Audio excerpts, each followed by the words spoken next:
Chào mừng quý vị, những người bạn đang đi tìm sự thật đã dừng chân lại nơi đây. Hãy khẽ khàng hít một hơi thật sâu và cảm nhận sự tĩnh tại đang bao trùm lấy bạn. Trong cuộc sống này, có lẽ không có điều gì khó hơn việc thấu hiểu một con người.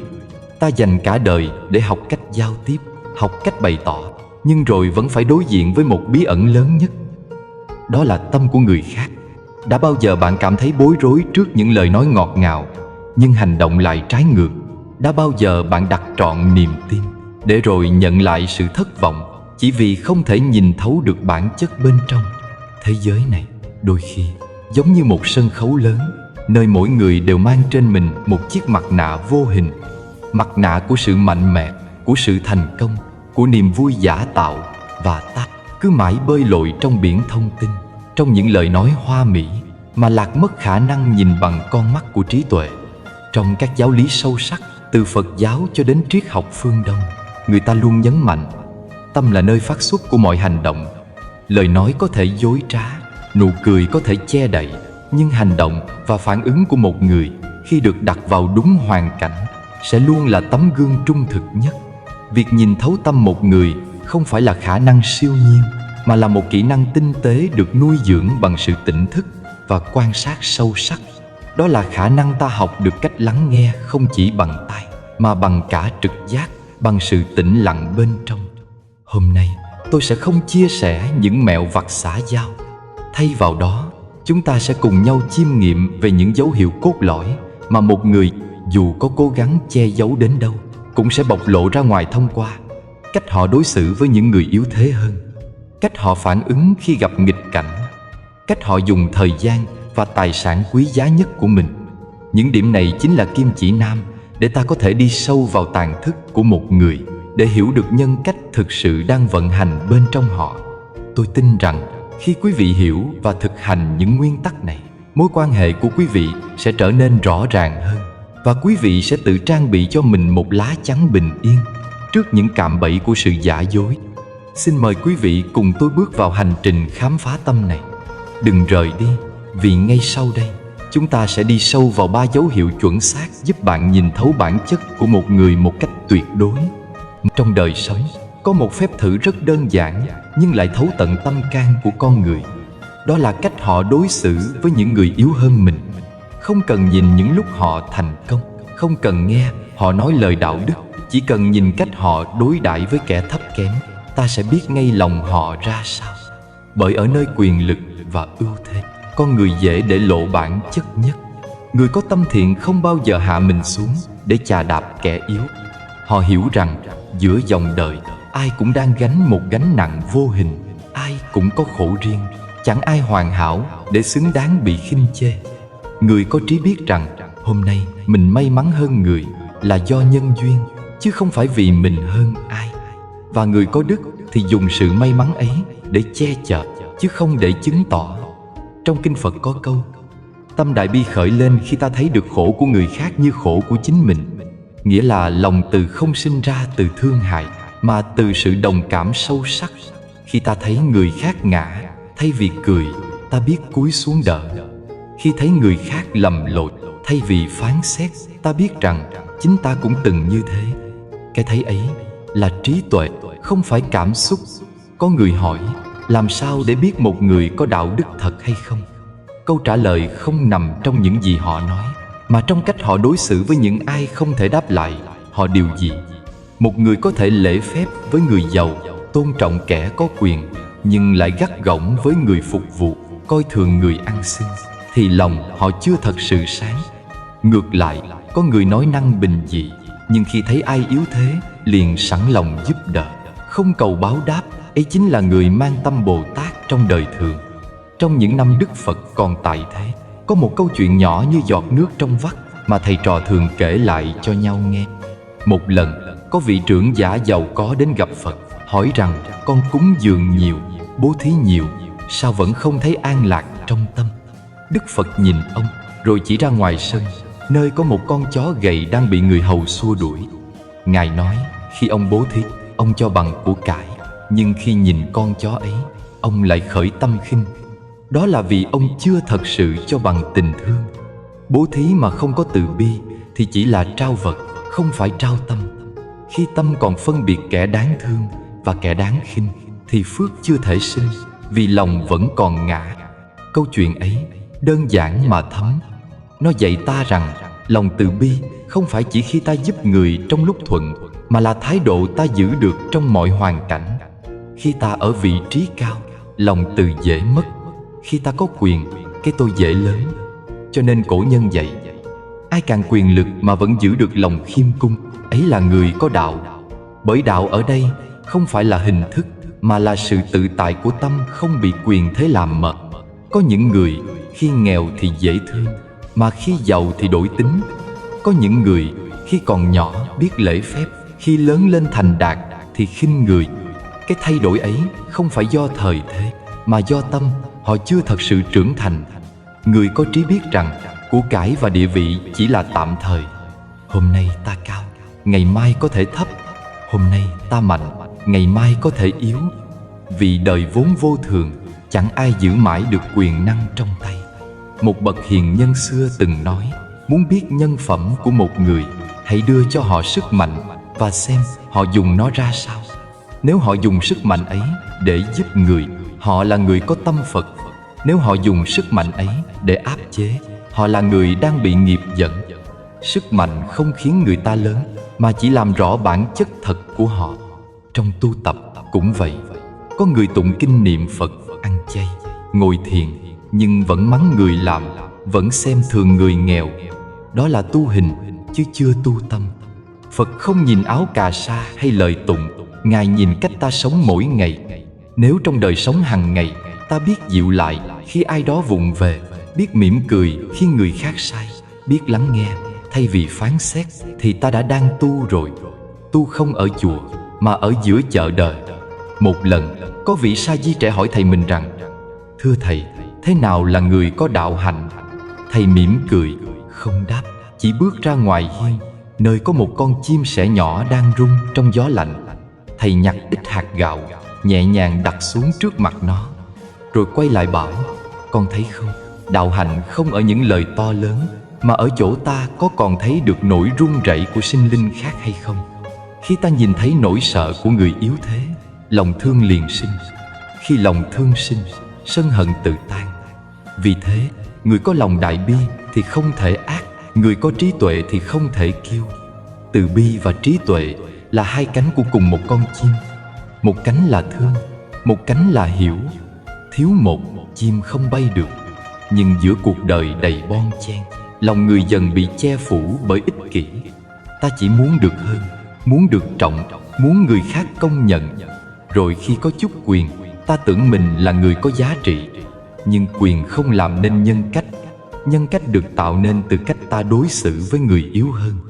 Cái gốc của người tu hay người đời đều nằm ở chỗ có biết khiêm hạ hay không. Người khiêm hạ giống như dòng nước. Nước luôn chảy xuống thấp, nhưng lại là thứ nuôi sống muôn loài. Còn kẻ kiêu ngạo như hòn đá, tưởng cao mà khô cứng, chẳng ai đến gần. Phật dạy, kẻ nào càng ngã mạn, càng xa con đường giác ngộ. Vì kiêu mạn là gốc của vô minh, còn khiêm hạ là cửa ngõ của trí tuệ. Cho nên, khi ta gặp một người, đừng vội nhìn họ khi họ đang được tôn vinh. Hãy nhìn họ khi họ có thể đối xử với kẻ thấp kém hơn, mà không cần giả vờ. Một người có thể che giấu tính cách trước người trên, nhưng không thể giấu cách họ đối xử với người dưới. Sự khiêm cung là dấu hiệu của tâm sáng, còn sự khinh thường là dấu hiệu của tâm u tối. Một người có quyền mà vẫn biết cúi đầu, ấy là người đã học được bài học lớn nhất của đời. Quyền lực không phải để thống trị, mà để phụng sự. Bởi người có quyền mà thiếu lòng từ, sớm muộn cũng tự tạo nghiệp. Nghiệp ấy không đến ngay, nhưng sẽ trổ hoa trong những năm tháng sau, khi cô đơn và hối hận gõ cửa. Ngược lại, người biết dùng quyền để giúp, để nâng, để chia sẻ, thì phước đức theo họ như bóng theo hình. Có câu nói xưa, người có đức không cần cao giọng, người có tâm không cần chứng minh. Họ im lặng mà người khác vẫn cảm nhận được, bởi ánh sáng thật không ồn ào. Một lời nói nhẹ cũng đủ khiến người khác ấm lòng. Một ánh mắt bao dung cũng đủ khiến người khác muốn sửa mình. Chúng ta ai cũng từng có lúc mạnh, cũng từng có lúc yếu. Khi mạnh, hãy nhớ đến lúc yếu. Khi thấy ai lầm, hãy nhớ mình cũng từng sai. Khi nhìn ai khổ, hãy nhớ ta cũng từng cầu xin một chút thương. Nhớ như thế, tâm ta mềm lại, lòng ta mở ra, và cái nhìn về người khác trở nên hiền hơn, sáng hơn. Cổ nhân dạy, đối xử với người thấp hơn như đối xử với người trên, nói với người dưới như nói với người ngang hàng. Ấy là gốc của nhân đức.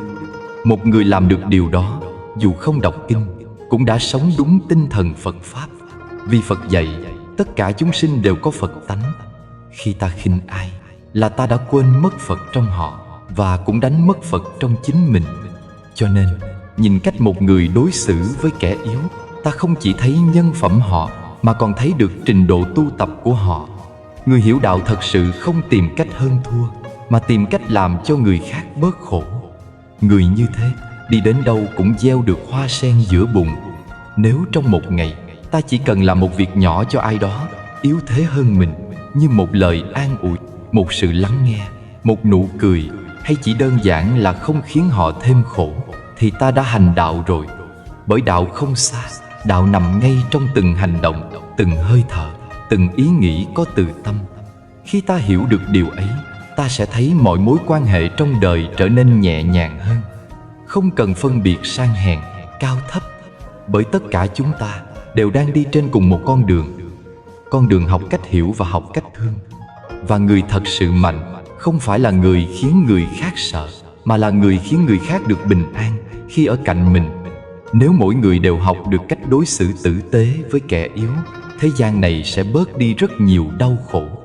Bởi lòng thiện khi được gieo từ người mạnh sẽ lan tỏa như ánh bình minh chiếu vào nơi tăm tối. Còn lòng ác khi được dung túng bởi quyền lực sẽ khiến muôn người khổ lụy. Hãy tập nhìn người như Phật nhìn, không phải để phán xét mà để thấu hiểu, không phải để tìm lỗi mà để thấy khổ. Khi thấy được nỗi khổ của người khác, tự nhiên ta sẽ nhẹ tay, nhẹ lời, nhẹ cả tâm. Và khi ấy, lòng từ khởi lên, trí tuệ cũng mở ra. Một người biết thương người yếu hơn là người đã bắt đầu bước vào con đường của Bồ Tát. Vì Bồ Tát không ở trên mây, mà ở giữa đời, trong từng ánh mắt, trong từng bàn tay biết nâng đỡ. Giữa nhân gian, người có đạo không phải là người biết nhiều kinh, mà là người biết dừng lại khi thấy ai đó khổ, biết cúi đầu, biết lắng nghe, biết không nói lời làm người khác đau. Đó là biểu hiện cao nhất của lòng từ. Và khi ta sống được như thế, ta không chỉ nhìn thấu lòng người, mà còn nhìn thấy chính mình trong họ. Khi ấy, ta không cần đoán ai tốt, ai xấu nữa, vì lòng đã đủ sáng để không bị điều gì làm cho tổn thương. Tâm thiện như hương hoa, tự nó lan ra mà không cần phô bày. Người có tâm ấy, dù đi giữa đời, cũng vẫn khiến người khác cảm nhận được hơi ấm an lành. Và đó chính là người có đạo thật sự. Có một điều rất lạ trong đời sống này, là con người thường chỉ lộ rõ lòng mình không phải khi họ được ban phát, mà khi họ bị tước mất. Khi ai đó đang ở trong cảnh sung túc, trong tay đầy đủ, lời nói và hành động thường êm ái, nhẹ nhàng. Nhưng khi cơn gió nghịch thổi đến, khi lợi lộc bị lấy đi, khi lòng tham không được thỏa mãn, thì bộ mặt thật của tâm hồn mới dần hé lộ. Đức Phật từng dạy, tâm người ví như mặt hồ, lúc bình yên, nước phẳng lặng, soi chiếu trăng sao. Nhưng chỉ cần một cơn gió lợi danh thổi qua, đáy hồ đục ngầu, hình bóng chân thật không còn thấy nữa. Lòng người ta như một tấm gương, nhưng không phải ai cũng trong suốt để phản chiếu được thiện tâm. Nhiều khi chỉ một chút lợi lộc cũng đủ khiến con người thay hình đổi dạng. Có người chỉ vì một món lợi nhỏ mà sẵn sàng phản bội bạn bè, dối gạt người thân, thậm chí làm tổn thương người từng giúp đỡ mình. Lại có người dù trước mắt là vàng bạc chất đầy, vẫn lặng lẽ quay lưng, bởi họ hiểu rằng không có lợi nào lớn bằng giữ được lòng nhân. Người xưa từng nói, thử một con người không cần rượu, chỉ cần mất đi lợi lộc. Câu ấy nghe tưởng đơn giản, nhưng là kết tinh của bao kinh nghiệm nhân sinh. Khi một người không còn được lợi, ta mới thấy họ có còn giữ được nhân hay không. Người chỉ sống vì lợi thì khi hết lợi sẽ đổi màu như lá úa. Còn người có đức khi mất lợi vẫn bình thản như cành tùng trước gió, vì họ hiểu rằng mọi thứ trong đời này chỉ là tạm mượn. Cái gì là của mình thì không mất, Cái gì mất đi thì vốn chẳng phải của mình. Đức Phật dạy, người tham không bao giờ biết đủ, nên khổ mãi không thôi. Người biết buông mới thật sự tự do. Hãy thử để ý, khi một người gặp cảnh thuận, họ cười, họ nói, họ rộng rãi. Nhưng khi việc không như ý, ta sẽ thấy họ lộ ra sự bực dọc, toan tính, đôi khi còn đổ lỗi cho người khác. Chính trong khoảnh khắc đó, ta nhìn thấy rõ bản chất của tâm. Có người từng là bạn thân thiết, khi không còn lợi ích liền quay lưng lạnh nhạt. Có người từng hứa trăm điều, nhưng khi ta chẳng còn gì để họ nhận, lời hứa tan như khói mây. Thế mới biết lòng người không đo bằng miệng nói, mà đo bằng thái độ khi mất lợi. Người có tâm thiện, khi không được lợi vẫn giữ lòng an nhiên. Họ không vội trách đời, không oán người. Họ hiểu mất lợi là cơ hội để soi tâm, là bài học của vô thường. Giống như đóa sen trong bùn, không hề sợ dơ, mà lấy bùn làm chất liệu để nở hoa. Người tu tâm cũng vậy, khi mất lợi mà vẫn giữ được thiện niệm, thì công đức ấy lớn hơn muôn lần những lời tụng niệm suông. Trong kinh, Phật từng kể về một thương nhân giàu có. Ông ta thường bố thí cho dân nghèo, ai cũng ca ngợi là người thiện lành. Nhưng một ngày, của cải bị mất hết do hỏa hoạn. Khi ấy, ông ta trở nên giận dữ, than trách trời đất, mắng nhiếc cả những người từng được ông giúp đỡ. Đức Phật đến gần, mỉm cười nói rằng, khi ông bố thí vì muốn người khác vui, đó là thiện. Nhưng khi ông bố thí để mong được danh, được phước, đó chỉ là lợi. Lợi mất thì tâm sân nổi. Người thật tu, cho đi mà không thấy mình cho, mất đi mà không thấy mình mất. Từ đó, vị thương nhân ấy ngộ ra, bắt đầu sống giản dị và tâm an dần như nước trong. Chúng ta sống giữa đời, mỗi ngày đều bị thử thách bởi chữ lợi. Có khi là lợi tiền bạc, có khi là lợi danh tiếng, có khi chỉ là lợi trong một lời khen hay một vị trí nhỏ nhoi. Khi ta quá chấp vào lợi thì tâm sẽ hẹp lại, giống như người cầm chặt nắm cát trong tay, càng siết cát càng rơi. Chỉ khi buông ra, bàn tay mới nhẹ, lòng mới rộng. Kẻ tham lợi chẳng khác gì người khát nước uống nhầm nước mặn, càng uống càng khát, càng đắm càng khổ. Trong khi đó, người có trí luôn biết giữ tâm bình. Họ không để mình bị cuốn theo được mất hơn thua. Họ nhìn lợi như nhìn bóng mây ngang đỉnh núi thấy, nhưng không nắm, chỉ mỉm cười mà thôi. Vì họ hiểu, nếu tâm chạy theo lợi, sẽ không còn chỗ cho thiện lành trú ngụ. Còn khi tâm hướng về nhân, thì phước tự khởi sinh, như ánh nắng sưởi ấm cánh đồng sau cơn mưa. Cổ nhân có câu, người biết đủ là người giàu, không phải vì họ có nhiều, mà vì họ không còn bị lợi dẫn dắt. Biết đủ không có nghĩa là từ bỏ phấn đấu, mà là phấn đấu trong chánh niệm, làm mà không chấp vào kết quả. Người như thế, dù mất lợi vẫn an nhiên, vì họ biết rằng tất cả chỉ là duyên hợp duyên tan. Có duyên thì đến, hết duyên thì đi, chẳng có gì phải giữ. Nếu ai đó phản ứng dữ dội khi mất lợi, đó là dấu hiệu của tâm chưa tịnh. Người như thế thường sống trong bất áp, vì luôn sợ mất, sợ thua, sợ người khác hơn mình. Ngược lại, người đã hiểu đạo sẽ thấy mất lợi cũng là một ơn. Vì khi mất, ta học được cách nhìn lại mình, thấy rõ tâm còn dính mắc ở đâu, và từ đó buông thêm một phần chấp. Mỗi lần buông là một lần giải thoát. Người sống có đức không đặt lợi lên đầu, họ đặt chữ nhân lên trước.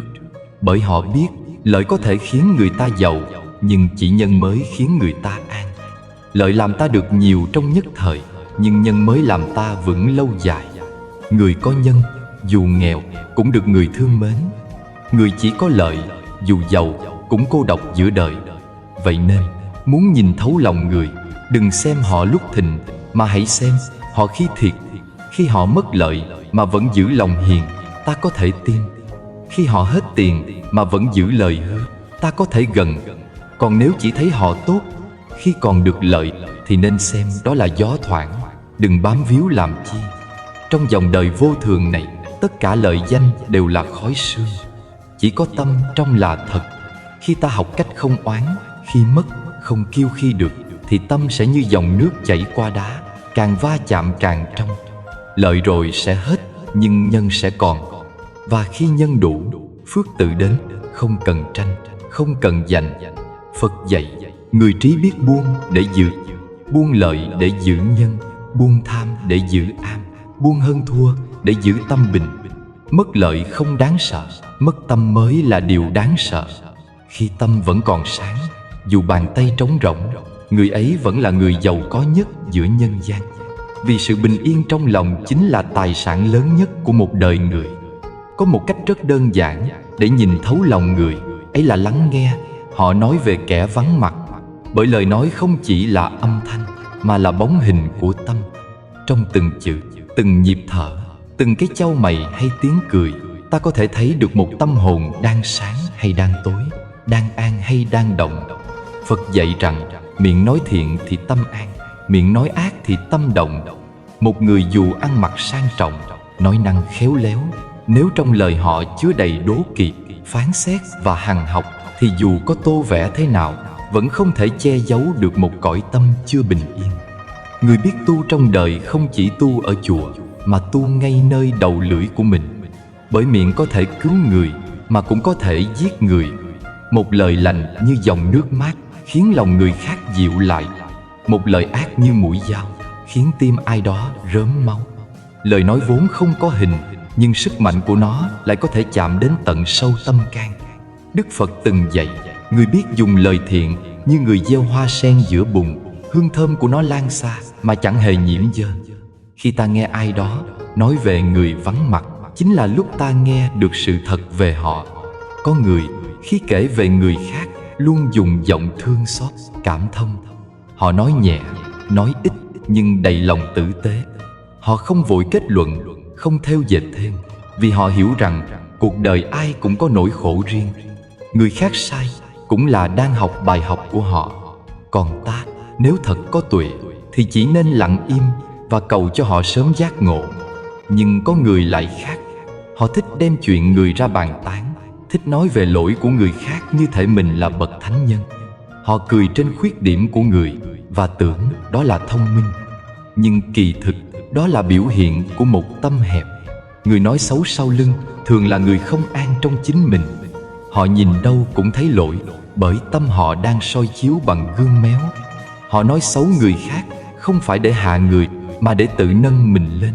Nhưng càng nói, họ càng lộ rõ sự yếu đuối và bất an trong tâm.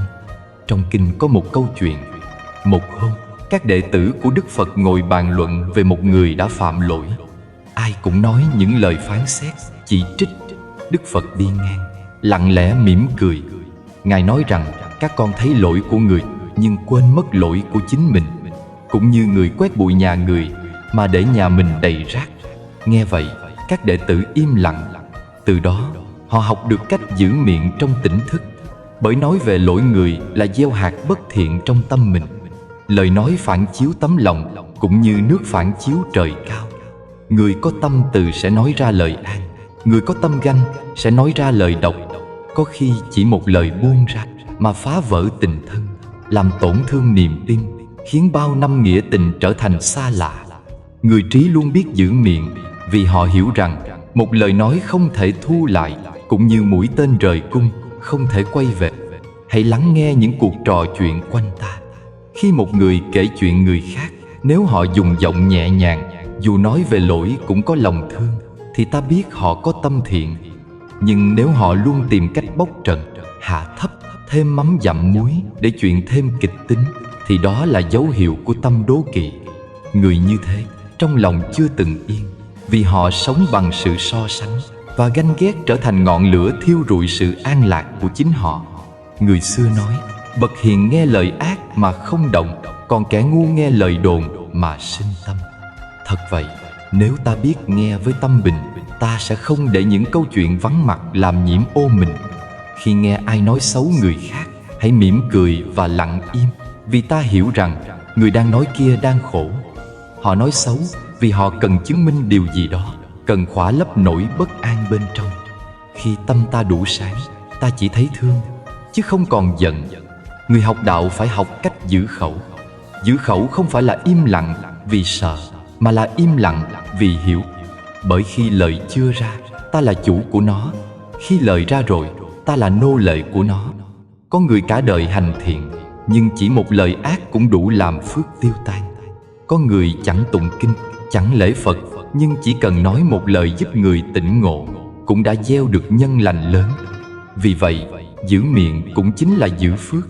Hãy thử soi lại mình, ta có bao lần vô tình nói về người khác khi họ không ở đó?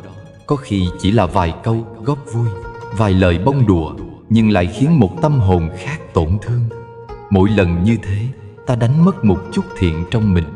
Người thật tu không bận tâm đến chuyện đời, không lấy lỗi người làm niềm vui, vì họ biết rằng khi ta nhìn thấy lỗi người, ấy là lúc tâm ta chưa sạch. Lời nói như hạt giống, gieo ra rồi sẽ trổ quả. Nếu ta nói lời thiện, hoa trái của nó là niềm an. Nếu ta nói lời ác, quả của nó là khổ đau. Có người nói xấu người khác là cách nhanh nhất để tự làm xấu mình. Vì khi miệng nói ác, tâm sẽ động, khí trong thân rối loạn, sắc mặt cũng dần tối lại. Còn người biết nói lời từ thì tâm sáng, khí nhẹ, gương mặt hiền hòa, phước đức theo đó mà tăng. Phật dạy, người tu nên nói ít, nghe nhiều, và trong mỗi lời nói phải có chánh niệm. Nói để giúp người tỉnh, không nói để khiến người khổ. Nói để chia sẻ, không nói để phán xét. Có những lời không cần nói ra, bởi nói ra chỉ khiến nghiệp thêm dày.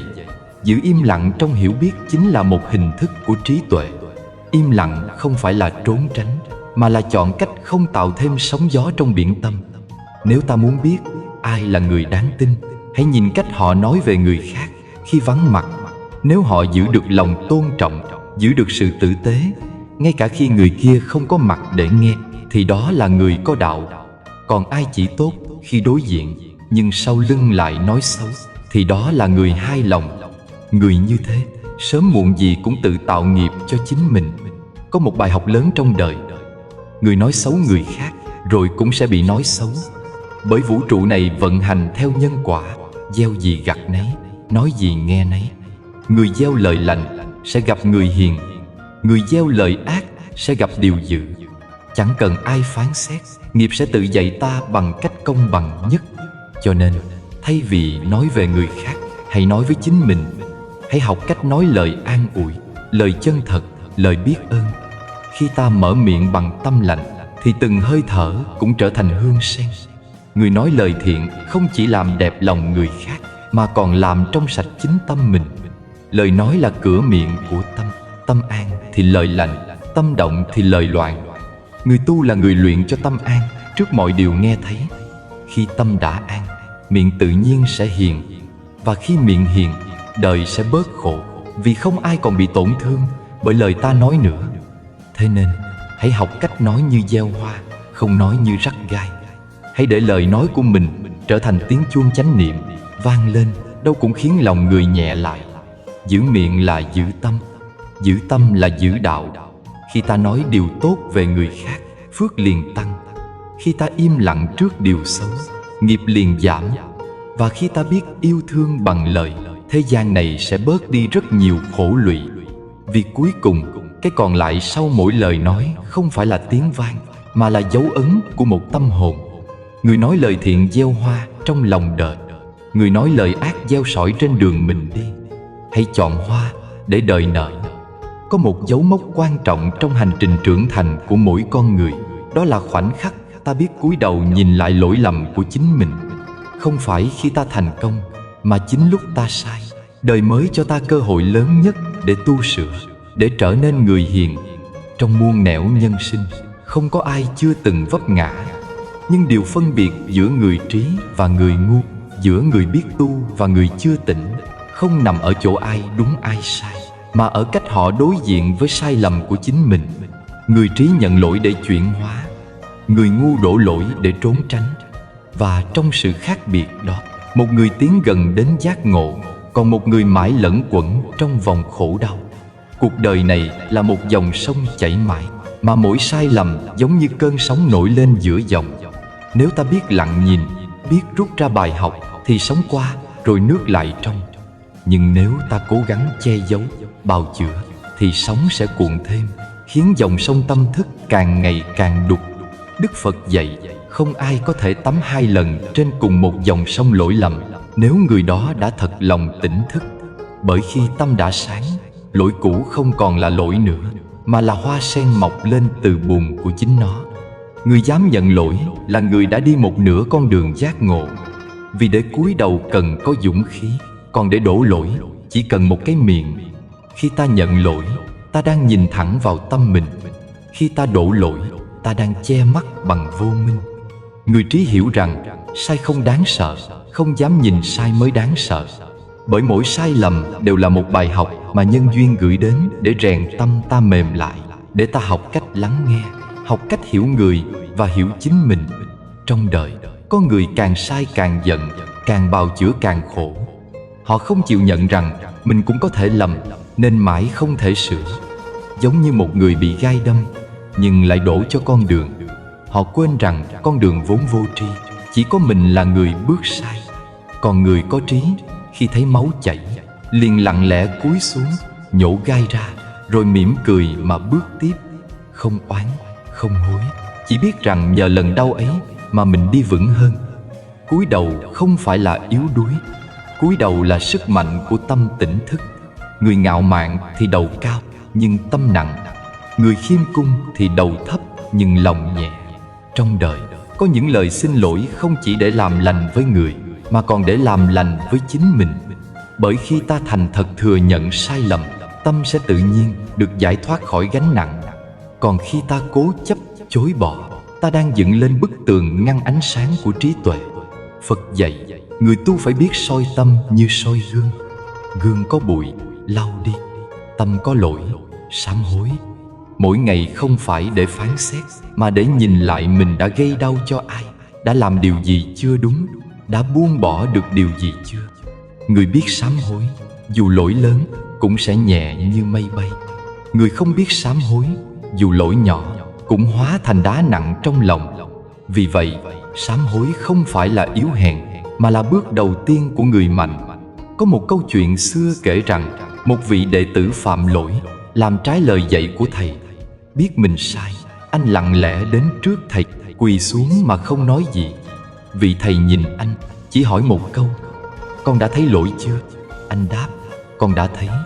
Thầy mỉm cười: "Thế là đủ." Chỉ 2 câu mà là trọn tinh túy của Phật Pháp. Vì khi người thấy lỗi là đã bước ra khỏi vô minh. Còn người chưa thấy lỗi, dù có tụng ngàn quyển kinh, vẫn còn trôi trong luân hồi của chính tâm mình. Sai lầm là tấm gương phản chiếu thật nhất của bản ngã. Mỗi khi ta sai, cái tôi bị chạm, và chính lúc ấy, Phật trong ta có cơ hội thức dậy. Nếu ta biết nhìn lỗi bằng con mắt hiểu biết, ta sẽ không còn sợ sai nữa. Ta biết rằng sai cũng là học, là duyên, là cơ hội để chuyển nghiệp. Nhưng nếu ta nhìn lỗi bằng tâm tự ái bị tổn thương, ta sẽ sinh ra sân hận, và từ đó lại tạo thêm lỗi khác. Vì thế, người tu không sợ sai, mà chỉ sợ không dám học từ sai. Có người cả đời luôn đổ lỗi. Khi việc hỏng, họ trách người. Khi đau khổ, họ trách đời.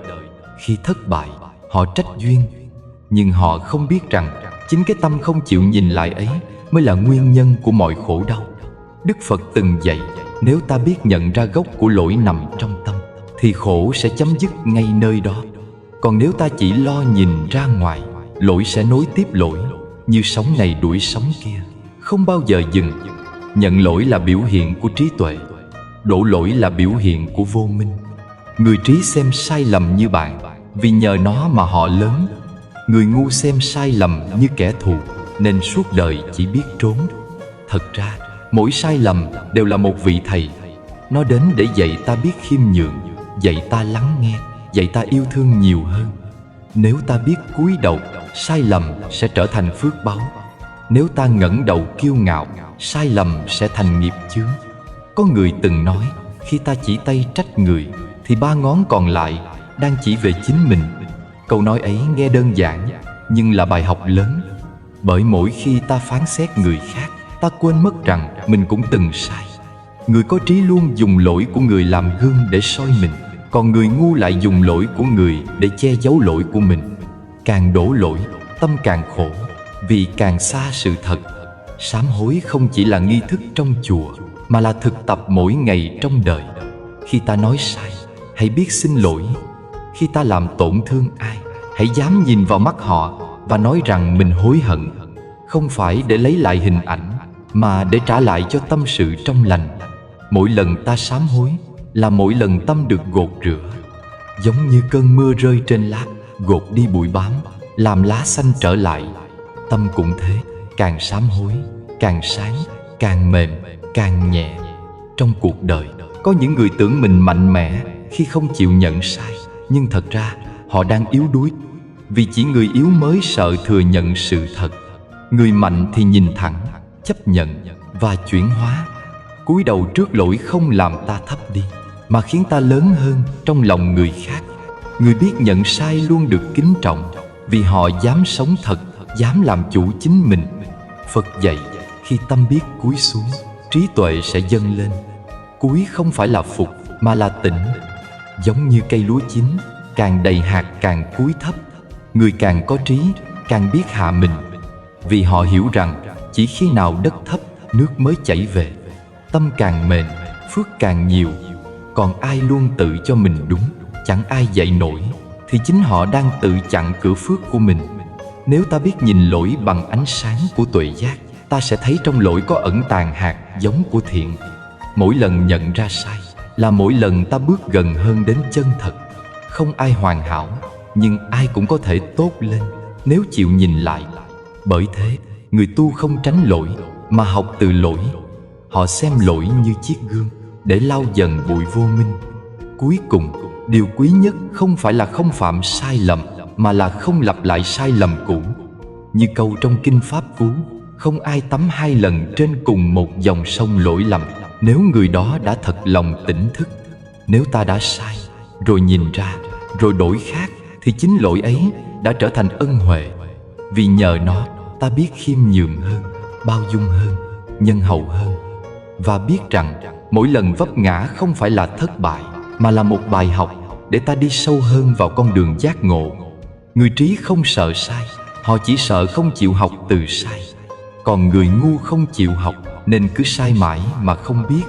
Trong ánh sáng của Phật Pháp, không ai là tội nhân mãi mãi, chỉ có người chưa chịu tỉnh. Khi đã tỉnh, thì mọi lỗi lầm đều có thể hóa thành sen nở trong tâm. Vì vậy, mỗi khi lầm lỡ, đừng sợ, hãy cúi đầu, mỉm cười và nói với chính mình rằng, ta đã thấy, thế là đủ. Vì trong giây phút đó, Phật trong ta vừa mở mắt. Giữa cuộc đời rộng lớn này, có những lời nói nhẹ như gió thoảng, nhưng cũng có những lời hứa nặng như tảng đá. Một người nói ra lời hứa rồi quên đi, có thể nghĩ rằng chỉ là chuyện nhỏ, nhưng trong con mắt của bậc trí, đó là tấm gương phản chiếu phẩm hạnh của cả một đời người. Cổ nhân dạy, nhân vô tính, bất lập. Con người nếu không có chữ tín, thì dù có tài, có quyền, cũng như cây không rễ, chỉ cần một cơn gió nhẹ cũng đủ ngã đổ. Người giữ lời hứa không chỉ là người biết nói điều mình làm, mà còn là người biết giữ tâm mình trong sáng. Giữ lời là giữ tâm, vì mỗi lời nói ra là một hạt giống gieo vào đời. Một nghiệp thiện hay ác tùy theo tâm niệm lúc ấy. Phật dạy rằng lời nói như bông hoa. Nếu nói ra lời thiện, đó là hoa nở trong vườn tâm. Nếu nói lời dối trá, ấy là hoa độc, đẹp đấy, nhưng khiến người khác khổ đau. Cho nên, chánh ngữ trong đạo Phật không phải chỉ là không nói dối, mà là nói sao để không ai bị tổn thương, để lời mình nói ra mang lại an lạc cho người nghe. Ta có thể nhìn thấy rõ một người qua cách họ giữ lời hứa nhỏ. Một người hẹn ta 1 giờ mà đến đúng giờ, ấy là người trọng chữ tín. Một người nói giúp ta việc nhỏ rồi âm thầm hoàn thành, ấy là người có tâm. Còn kẻ miệng nói mà lòng hờ hững, hứa cho có lệ, hôm sau đã quên, thì dẫu có danh cao vọng trọng, cũng chỉ là kẻ không đáng tin. Người xưa bảo lời hứa là nợ. Kẻ có tâm biết sợ nợ, vì hiểu rằng nợ đời không chỉ trả bằng tiền, mà còn bằng nhân quả. Trong kinh, Đức Phật từng nhấn mạnh tầm quan trọng của lời nói. Ngài dạy rằng một người hành trì giới hạnh, nhưng nếu lời nói gian trá, hai lưỡi, ác khẩu, thì giới đức ấy vẫn bị tổn. Vì miệng là cửa ra của tâm, và lời nói là hơi thở của đức. Một lời hứa không được giữ, chẳng khác nào một nhát dao nhỏ cứ vào niềm tin của người khác. Vết thương lòng không thấy máu, nhưng lại khiến tâm người đau đớn suốt đời. Có người nói, trong thời nay, giữ lời hứa là điều hiếm hoi. Vì ai cũng chạy theo lợi ích, ai cũng có lý do để quên. Nhưng trong đạo, giữ lời chính là giữ tâm. Khi ta giữ được lời hứa, dù chỉ là một điều nhỏ, ta đang rèn cho mình sức mạnh nội tâm, rèn cho mình niềm tin vào chính mình. Một người không tin nổi lời mình nói ra thì sao có thể mong người khác tin mình. Một người để lời hứa trôi theo gió, sớm muộn gì cũng đánh mất bản thân trong vòng xoáy của vọng ngữ. Người có đạo không hứa dễ dàng, vì họ hiểu rằng mỗi lời hứa là một sợi dây ràng buộc giữa nhân và quả.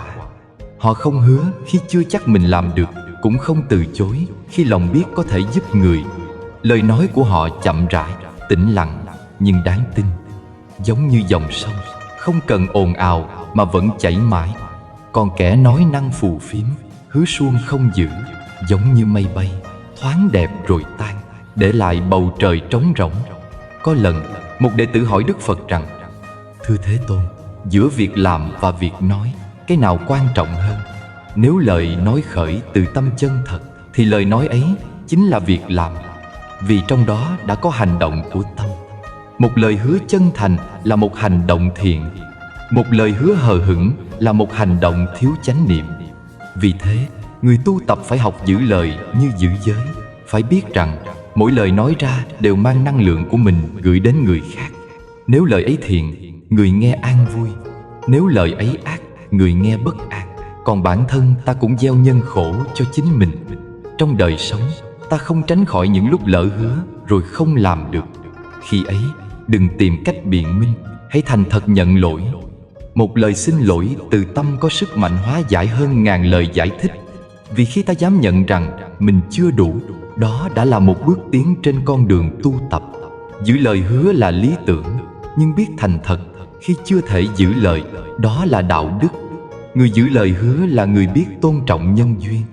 Họ hiểu rằng mỗi lời nói ra tạo nên mối dây liên kết giữa mình và người, giữa hiện tại và tương lai. Khi lời ấy được giữ, nhân duyên ấy tốt đẹp. Khi lời ấy bị bội, nhân duyên ấy tan rã và nghiệp bắt đầu trổ. Người ta hay nghĩ nghiệp là chuyện xa vời, nhưng thật ra nghiệp khởi từ ngay một câu nói dối nhỏ, một lời hứa không thực hiện, một câu thề buông nhẹ mà không giữ lấy. Trong Phật Pháp, chánh ngữ không chỉ là lời đúng, mà là lời lành. Một lời lành có thể nâng đỡ người khác khi họ ngã. Một lời lành có thể khiến ai đó bớt tuyệt vọng trong đêm tối. Nhưng để có thể nói được lời lành, trước hết ta phải là người có tâm lành, giữ lời hứa. Do đó, không chỉ là đạo làm người, mà còn là phương pháp tu dưỡng. Vì khi ta biết giữ lời, ta đang tập kiểm soát cái miệng, mà miệng chính là cửa ngõ dễ khiến ta tạo nghiệp nhất. Người xưa từng nói, có 3 thứ một đời người phải giữ: tâm, tính và nghĩa. Giữ tâm để không lạc vào tà niệm, giữ tính để không mất lòng người, giữ nghĩa để không phụ nhân duyên. Ai giữ được cả 3, người ấy tự nhiên sẽ được trời đất nâng đỡ. Một người có thể nghèo tiền, nghèo của, nhưng đừng nghèo chữ tín. Vì khi chữ tín mất, người ta chẳng còn gì để đứng vững giữa đời. Có người từng hỏi tôi, làm sao để biết ai đáng tin? Tôi đáp, hãy nhìn cách họ giữ lời. Người giữ lời không cần thề, không cần hứa nhiều. Họ chỉ nói một câu, và câu ấy có trọng lượng. Còn người không giữ lời, dẫu có hứa ngàn điều, cũng chỉ như gió thoảng qua. Giữ lời là biểu hiện của người có trí, vì họ hiểu rằng mỗi lời nói ra đều có hậu quả. Và cũng có người hỏi, giữ lời như thế có phải là cố chấp không? Tôi mỉm cười. Giữ lời không phải cố chấp, mà là có tâm biết tôn trọng nhân duyên. Cố chấp là khi ta giữ điều vô nghĩa, còn giữ lời là khi ta giữ điều chân thật. Cố chấp là vì bản ngã, giữ lời là vì đạo đức. Giữa hai điều ấy, ranh giới mong manh, chỉ người có tu mới phân biệt được. Vậy nên, ai muốn nhìn thấu lòng người, hãy nhìn vào cách họ giữ lời hứa. Kẻ nói nhiều mà làm ít là kẻ sống bằng miệng. Người ít nói mà làm nhiều là người sống bằng tâm. Cổ nhân dạy, kẻ quân tử trọng lời như vàng. Một lời nói ra, nếu chẳng giữ được, vàng kia cũng trở thành cát bụi. Khi ta sống chân thật, khi ta biết giữ lời, tự nhiên tâm ta an. Vì ta không cần nhớ hôm qua mình đã nói gì, không cần sợ hôm nay ai nhắc lại. Người nói dối sống trong sợ hãi, còn người nói thật sống trong tự do, giữ lời hứa. Vì thế là con đường đi đến an lạc, là cánh cửa mở ra bình yên giữa dòng đời biến động. Và khi nhìn lại, ta sẽ thấy người giữ lời hứa không cần nhiều lời khuyên, vì họ đã hiểu nhân quả. Còn người hay bội tính, dẫu đọc ngàn kinh, tụng vạn chú, tâm vẫn chẳng an. Vì cái gốc của đạo không nằm trong chữ nghĩa, mà nằm trong hành động. Hãy để lời nói của ta là ánh sáng, không phải là khói. Hãy để lời hứa của ta trở thành nghiệp thiện, không phải nghiệp đau. Giữ được như vậy, tự khắc phước sẽ sinh, tâm sẽ sáng, và đời sẽ bình yên như dòng suối chảy qua rừng, không cần ồn ào mà vẫn chảy mãi không dừng. Khi một người từng làm tổn thương ta, trong lòng thường nổi lên bao cảm xúc lẫn lộn, tức giận, oán trách, thậm chí là thù hận. Ta cảm thấy mình bị phản bội, bị xem thường, bị tổn thương đến mức muốn trả lại gấp đôi để lòng được hạ. Nhưng lạ thay, càng nuôi hận, tâm càng nặng. Càng nghĩ về người đó, lòng càng đau. Giống như người nắm cục than đỏ, muốn ném vào kẻ khác, nhưng trước khi ném được, chính tay mình đã bị bỏng rát. Phật dạy, tâm hận như ngọn lửa, đốt người khác nhưng cháy luôn cả chính mình. Có người hỏi, vậy tha thứ có phải là yếu đuối không? Không, tha thứ không phải là tha cho người kia, mà là giải thoát cho chính mình. Người trả thù là người còn khổ, người buông được mới là người đã hiểu. Khi tâm còn hận, lòng còn vướng, thì dù bên ngoài có yên, bên trong vẫn là bão tố. Nhưng khi lòng buông, gió cũng dịu, mây cũng tan. Và chính người từng làm tổn thương ta lại trở thành bài học quý trong hành trình tu tập. Cuộc đời vốn là trường học lớn, nơi mỗi người là một người thầy, mỗi biến cố là một bài giảng. Người thương dạy ta biết yêu, người ghét dạy ta biết nhẫn. Người phản bội dạy ta hiểu vô thường, và người làm tổn thương dạy ta học cách tha thứ. Không ai đến đời ta vô cớ. Mỗi nhân duyên đều có lý do, dù là ngọt ngào hay cay đắng. Khi nhìn bằng con mắt trí tuệ, ta thấy tất cả đều là cơ hội để trưởng thành, để tu tâm, để hóa giải nghiệp xưa. Có người suốt đời không thể buông, vì họ nhầm lẫn rằng tha thứ là chấp nhận sự sai trái. Nhưng tha thứ không có nghĩa là quên, càng không phải là đồng ý. Tha thứ nghĩa là không để điều ấy tiếp tục trói buộc mình. Khi ta còn ôm hận, ta cho người kia quyền điều khiển cảm xúc của ta. Khi ta tha thứ, ta lấy lại tự do. Người làm tổn thương, ta có thể ngủ yên, còn ta mất ngủ, lòng chẳng an. Vậy thì ai đang khổ? Một người từng làm ta đau, có thể chính là người đang mang nghiệp. Nếu ta trả thù, ta đang gieo thêm nghiệp mới. Nghiệp cũ chưa trả xong, nghiệp mới lại chồng lên. Cứ thế mà luân hồi. Phật dạy, nghiệp ai nấy gánh, mình chỉ cần giữ lòng thanh tịnh. Khi hiểu sâu điều này, ta sẽ thôi muốn hơn thua. Ta biết rằng mỗi người hành xử theo căn cơ và nghiệp lực của chính họ. Họ làm tổn thương ta là vì họ đang khổ. Người đang khổ mới khiến người khác khổ. Người an lành không bao giờ đi gieo đau cho ai. Có một câu chuyện trong kinh kể rằng, một người bị kẻ khác sỉ nhục nặng lời, liền đến hỏi Đức Phật rằng còn có nên đáp trả không? Phật chỉ mỉm cười và hỏi lại, nếu có ai đó mang tặng con một món quà, nhưng con không nhận, thì món quà ấy thuộc về ai? Người kia đáp, dĩ nhiên là vẫn thuộc về người tặng. Đức Phật nói, cũng vậy, nếu có người mắng chửi mà con không nhận lấy, thì lời ấy vẫn thuộc về họ. Tâm con vẫn an, chẳng ai có thể làm tổn thương được. Khi nghe xong, người ấy bỗng thấy nhẹ lòng, vì hiểu rằng nỗi đau không đến từ lời nói, mà từ chính tâm mình chấp vào lời nói ấy. Thế nên, khi ai đó đối xử tệ, điều ta cần không phải là trả lại, mà là hiểu rằng họ hành xử như thế vì chưa tỉnh thức, hiểu rằng họ còn mê lầm. Khi hiểu, tự khắc lòng ta mềm lại. Giống như nhìn một đứa trẻ đánh mình, ta không giận vì biết nó chưa khôn. Còn nếu giận là ta cũng đang chưa đủ trí. Người có trí biết buông, vì hiểu rằng giữ hận là tự trói mình trong vòng đau khổ. Buông không phải để quên, mà để bước tiếp nhẹ nhàng. Trong đời, có những người ta không muốn gặp lại, nhưng họ lại cứ xuất hiện trong tâm trí ta. Đó là vì lòng ta chưa thực sự tha thứ. Tha thứ thật sự không nằm ở lời nói, mà nằm ở tâm an khi nhớ đến. Khi ta có thể nghĩ về người từng làm mình tổn thương mà lòng không còn tức giận, chỉ còn sự bình thản, ấy là lúc ta đã bước ra khỏi bóng tối. Người tu đạo không phải là người không từng bị tổn thương, mà là người biết biến tổn thương thành hiểu biết. Giống như hoa sen mọc từ bùn nhưng không nhiễm bùn, càng khổ càng sáng, càng bị phản bội càng học được lòng từ. Nếu ai cũng chỉ biết thương người tốt với mình thì lòng từ ấy vẫn còn nhỏ hẹp. Từ bi thật sự là khi ta có thể thương cả người từng làm ta khổ. Vì khi đó ta không còn thấy hai bên, mà chỉ thấy tất cả đều là nhân duyên đang đi qua để ta học buông bỏ. Một người từng làm ta đau đôi khi lại là người giúp ta nhận ra sức mạnh bên trong mình. Nếu không có họ, ta sẽ chẳng biết mình có thể đứng dậy sau khi gục ngã, chẳng biết mình có thể trưởng thành từ nước mắt. Vậy nên thay vì oán trách, hãy cảm ơn. Không phải cảm ơn nỗi đau, mà cảm ơn vì nhờ nỗi đau ấy ta đã học được cách sống sâu sắc hơn, hiểu đời hơn và thương người hơn. Trong Phật Pháp có một khái niệm gọi là hỷ xả. Hỷ là vui, xả là buông, nghĩa là biết vui khi buông bỏ. Chỉ khi tâm đã thật sự hiểu, ta mới thấy buông là hạnh phúc, còn chấp là khổ. Người còn ôm hận, miệng nói tha thứ, nhưng lòng vẫn như vết thương chưa lành. Mỗi lần nghĩ lại, vết thương lại rỉ máu. Còn người đã buông thì khi nghĩ lại, lòng yên như mặt hồ. Gió thổi qua, chỉ còn gợn nhẹ rồi tan. Hãy nhớ, không ai trong đời này thoát khỏi tổn thương, nhưng ta có quyền chọn cách đối diện. Hoặc là để tổn thương ấy kéo ta xuống, hoặc là dùng nó làm bậc thang để đi lên. Ai trả thù là người còn khổ, vì tâm họ vẫn bị điều xấu điều khiển. Ai tha thứ là người đã hiểu, vì họ biết rằng không có gì trên đời đáng đổi lấy sự bình an trong tâm.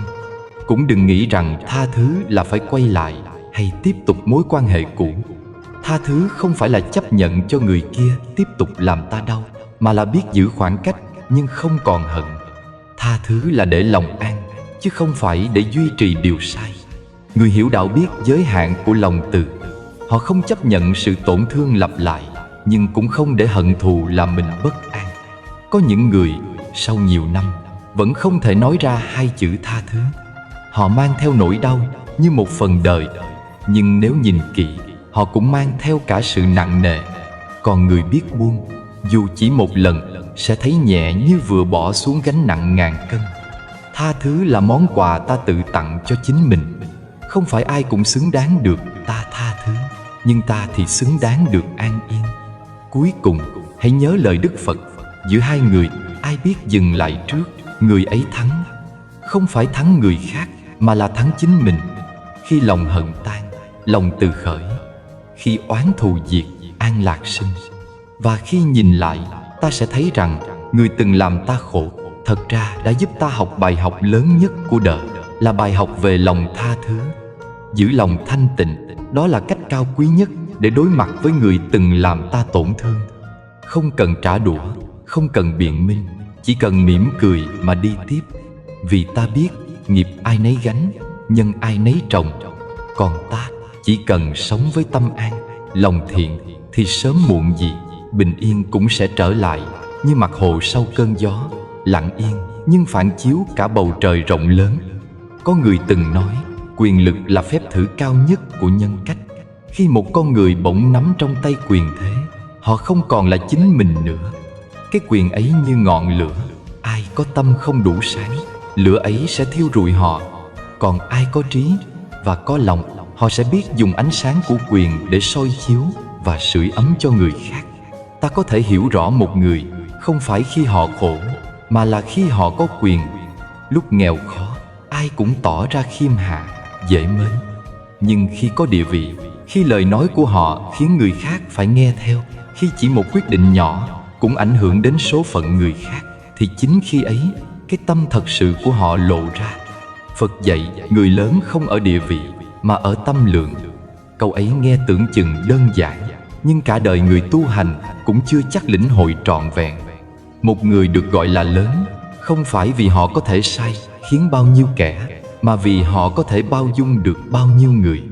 Người càng cao, càng phải cúi, bởi nếu không cúi, gió của ngạo mạn sẽ cuốn họ ngã xuống. Có những người khi chưa có gì luôn nói về lòng nhân, về đạo đức, về khiêm cung. Nhưng khi được trao quyền, họ bắt đầu quên mất mình từng là ai. Cái ghế khiến họ lầm tưởng rằng mình cao hơn người khác. Tiếng vỗ tay khiến họ tưởng rằng lời mình là chân lý. Và như thế, họ đánh mất chính mình từng chút một trong sự ngọt ngào của danh vọng. Người có trí khi có quyền sẽ xem đó như cơ hội để gieo phước. Họ dùng quyền để giúp, để nâng đỡ, để mở đường cho người khác được sống yên lành hơn. Họ hiểu rằng quyền chỉ là tạm, nhưng nhân quả là vĩnh viễn. Dùng quyền để hại người là gieo nhân đắng, sớm muộn gì cũng phải tự nếm. Dùng quyền để giúp người là gieo nhân lành, và quả lành ấy sẽ hóa phước cho mình, cho đời sau. Trong kinh, Đức Phật từng kể chuyện một vị vua hiền đức, mỗi khi xét xử đều tự quán chiếu rằng nếu ta là người kia, ta mong điều gì? Chính nhờ tâm ấy mà Ngài không lạm quyền. Ngài hiểu rằng người cầm quyền không khác gì người cầm đuốc đi giữa rừng khô. Một cử động thiếu chánh niệm có thể thiêu rụi cả cánh rừng nhân tâm. Còn có kẻ khi nắm quyền lại như người say. Say vì được tung hô, say vì người khác sợ hãi, say vì cảm giác mình là trung tâm. Họ không nhận ra rằng cái say ấy là khởi đầu của sa ngã. Người càng được tôn vinh, càng phải biết cúi đầu cảm tạ. Vì nếu không, cái ta sẽ lớn giận, lấn át hết phần nhân. Và khi nhân bị mất, quyền chỉ còn là gông xiềng buộc vào nghiệp.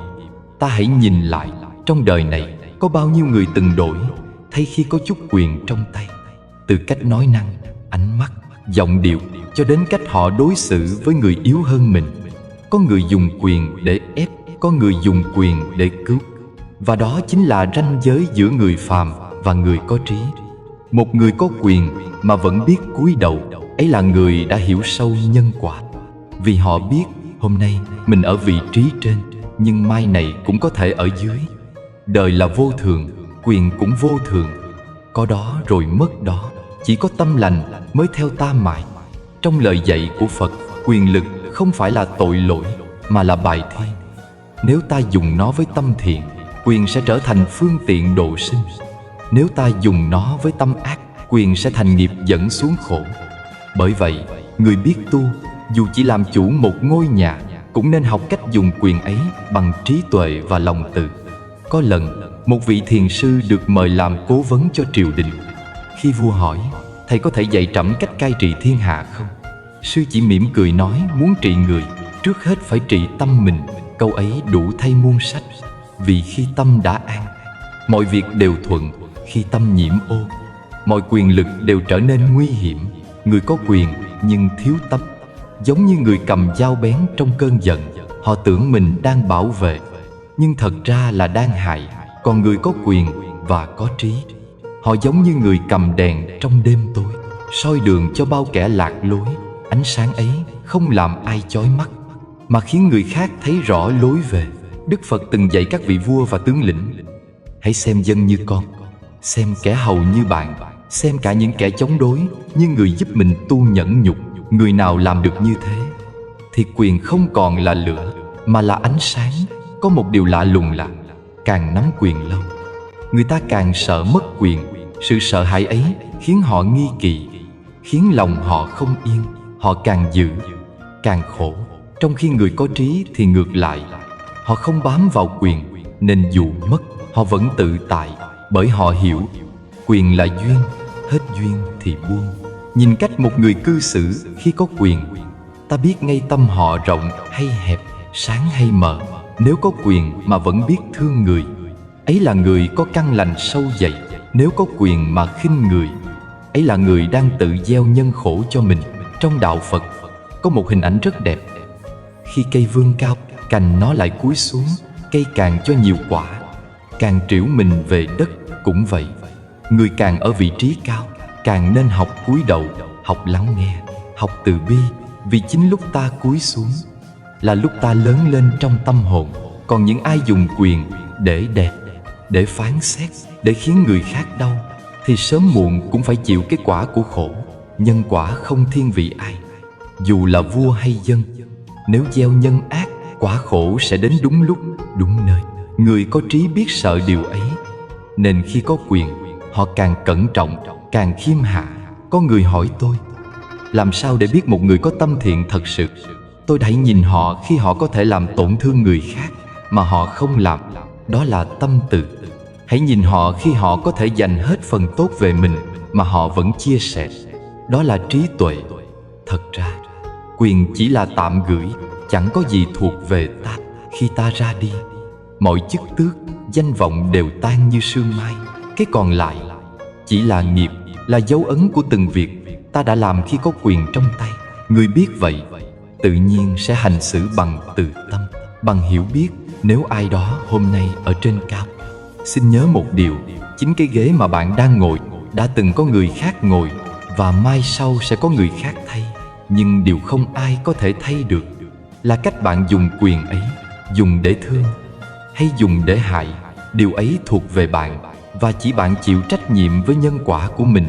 Bởi vậy, người càng cao càng nên học cúi đầu, cúi để thấy người, cúi để giữ tâm, cúi để không quên rằng mình cũng từng nhỏ bé. Và chính khi biết cúi, ta không còn sợ bị gió đời quật ngã, vì rễ tâm đã ăn sâu vào đất. Hãy nhớ, quyền là lửa. Người có tâm sáng thì dùng lửa để nấu chín tình thương, người có tâm tối thì dùng lửa để đốt rụi lòng nhân. Và trong cái thế gian vô thường này, chỉ có người biết giữ lửa bằng lòng từ mới có thể an nhiên bước đi giữa muôn điều biến động. Có khi ta chẳng cần nghe ai nói, chỉ cần nhìn vào đôi mắt họ là đủ biết tất cả. Ánh mắt không biết nói dối, lời nói có thể che đậy, nụ cười có thể giả tạo, nhưng ánh mắt thì không. Nó là tấm gương phản chiếu thực nhất của tâm hồn, là nơi bộc lộ những điều mà miệng chẳng thể thốt ra. Có người cười rất tươi, nhưng trong mắt lại lạnh lẽo như sương khuya. Có người lặng im chẳng nói, nhưng trong ánh mắt họ lại có cả bầu trời bình yên. Có người nhìn ta mà ta thấy trong đó đầy tính toán, đầy toan nghiệt của đời. Cũng có người nhìn ta mà ta thấy trong đó là một vầng trăng sáng, nhẹ nhàng, không vướng bụi trần. Đức Phật dạy rằng người tu học cần nhìn bằng tâm, không bằng mắt. Vì đôi mắt chỉ thấy hình, còn tâm mới thấy thật. Mắt nhìn được sắc, nhưng tâm mới biết được thiện ác. Có những điều mắt cho là đẹp, nhưng tâm lại biết rằng nó đang khổ. Cũng có những điều mắt tưởng là xấu, mà tâm thấy trong đó chứa cả một trời thiện lành. Ánh mắt của một người là cửa sổ của tâm. Khi tâm yên, ánh mắt dịu. Khi tâm động, ánh mắt lây. Khi tâm hận, ánh mắt sắc. Khi tâm thương, ánh mắt mềm. Không cần nói một lời, chỉ cần gặp gỡ trong khoảnh khắc, ta có thể cảm nhận được họ đang sống trong bình an hay đang gồng mình giữa bão tố. Tôi từng gặp một cụ già bán hương trước cổng chùa. Cụ không nói nhiều, chỉ mỉm cười và nhìn khách bằng ánh mắt hiền như khói sương. Ánh mắt ấy khiến lòng người dịu xuống, như thể bao muộn phiền cũng tan theo mùi hương nhẹ. Sao cụ vẫn vui, dù ngồi cả ngày giữa nắng gió? Cụ chỉ nói, khi tâm không nóng, nắng cũng hóa mát. Tôi hiểu rằng chính tâm an đã khiến ánh mắt cụ hiền như gió. Cũng có lần tôi gặp một người đang giận dữ. Dù họ im lặng, nhưng ánh mắt họ sắc như dao. Trong đó có lửa, có tổn thương, có sự bức bối không thể thốt thành lời. Lúc ấy tôi không nghe họ nói, nhưng tôi nghe thấy tâm họ đang kêu cứu. Ta vẫn thường quên rằng sự im lặng không có nghĩa là bình yên.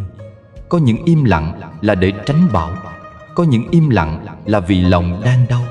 Có những im lặng là một tiếng thở dài của tâm đã mỏi. Vì vậy, người có trí không chỉ nghe lời mà còn lắng nghe bằng tâm. Họ nhìn sâu vào mắt của người khác để hiểu, không để phán xét. Khi nhìn bằng tâm, ta thấy được những điều mà mắt phàm không thấy. Ta thấy được nỗi sợ đằng sau sự hung hăng. Ta thấy được nỗi cô đơn trong sự lạnh lùng. Ta thấy được khát khao yêu thương trong ánh mắt tưởng chừng vô cảm. Trong kinh, Phật từng nói, hãy nhìn chúng sinh bằng con mắt từ bi. Nghĩa là nhìn bằng tâm yêu thương, không bằng ý niệm phân biệt. Khi ta nhìn ai đó mà trong lòng có thương, ánh nhìn của ta cũng hóa thành một dòng năng lượng lành. Ánh mắt ấy không khiến người khác sợ, mà khiến họ cảm thấy được chấp nhận, được thấu hiểu. Và chỉ khi ấy, mọi bức tường giữa người với người mới có thể tan chảy. Người tu học Phật cần tập lặng để thấy. Thấy không phải bằng con ngươi, mà bằng tâm quán chiếu. Vì đôi mắt có thể bị lừa, nhưng tâm thì không. Mắt thấy người cười, nhưng tâm biết rằng họ đang khổ. Mắt thấy người giận, nhưng tâm hiểu rằng họ đang sợ. Mắt thấy người im, nhưng tâm nhận ra rằng họ đang muốn được lắng nghe. Ánh mắt là nơi linh thiêng nhất của con người, vì nó không chỉ để nhìn ra ngoài, mà còn để soi vào trong. Có những người càng tu lâu, ánh mắt họ càng sáng, nhưng không phải là thứ sáng chói lọi, mà là ánh sáng hiền, trầm, sâu, khiến người đối diện cảm thấy an. Ánh sáng ấy không phải đến từ trí tuệ đọc trong sách, mà từ sự hiểu biết trong từng trải nghiệm đời, từ việc đã từng khổ, từng ngộ, từng buông. Một vị thiền sư từng nói, muốn biết tâm ai có sáng hay không, chỉ cần nhìn vào mắt họ khi họ im lặng. Vì khi lời dừng, tâm hiện. Khi miệng còn nói, người ta vẫn có thể chê. Nhưng khi lặng, tâm sẽ tự phơi bày. Trong ánh mắt ấy, người có tu sẽ hiện ra sự trong suốt, không còn nhiễm bụi của sân si. Còn người chưa đủ tu, ánh mắt sẽ vẫn phập phồng bởi những cơn sóng của tham và sợ. Ta vẫn hay nói rằng muốn hiểu người, hãy nghe họ nói. Nhưng người có trí lại không chỉ nghe, mà còn nhìn và cảm. Họ nhìn bằng tâm để thấy rằng mọi người đều đang khổ theo cách riêng của mình. Có người giấu nỗi buồn sau nụ cười, có người che vết thương dưới lớp vỏ mạnh mẽ. Và ánh mắt là nơi không thể giấu được. Những người hiền lành thường có ánh mắt trong. Ánh mắt ấy không sắc bén, không soi xét, chỉ lặng như hồ nước sớm mai. Ai nhìn vào cũng thấy bóng mình. Người có tâm an, nhìn ai cũng hiền. Người có tâm loạn, nhìn ai cũng đáng sợ. Bởi thật ra, ta không nhìn người khác bằng mắt, mà bằng tâm mình. Nếu tâm ta đục, mọi thứ ngoài kia cũng đục. Nếu tâm ta sáng, cả thế gian cũng sáng theo. Có một lần, một vị sa di hỏi thầy, thưa thầy, làm sao con biết người nào có tâm tốt thật sự? Vị thầy mỉm cười, hãy nhìn họ khi họ không nói gì. Vì khi miệng im, chỉ còn ánh mắt giao nhau, đó là lúc tâm được phơi bày chân thật nhất. Người có tâm thiện, ánh mắt họ luôn biết cười. Không phải cười bằng môi, mà bằng sự bình an bên trong. Trong cuộc đời, chúng ta thường quá bận rộn để quan sát sâu. Chúng ta nghe lời, nhìn dáng, đoán lòng, nhưng ít khi dừng lại để thấy thật. Đôi mắt thấy thân, nhưng tâm mới thấy người. Nếu tập nhìn bằng tâm, ta sẽ ít oán trách hơn, ít ghét bỏ hơn. Vì khi thấy được gốc khổ trong mắt người, ta chỉ còn thương, không còn giận. Phật dạy, người trí không nhìn lỗi người khác, chỉ nhìn xem lòng mình có đang bình yên hay không. Khi ta thấy ai đó với ánh mắt giận dữ, hãy hỏi lại, phải chăng trong ta cũng đang có giận? Khi ta thấy ai đó đáng ghét, hãy soi lại, có phải ta đang soi chiếu chính phần mình chưa hiểu? Nhìn như thế, ta sẽ học được cách thương và buông. Ánh mắt là dòng sông giữa hai tâm hồn. Nếu một bên tĩnh, bên kia sẽ soi thấy mình. Nhưng nếu một bên động, cả mặt nước sẽ vỡ ra, chẳng ai thấy rõ ai.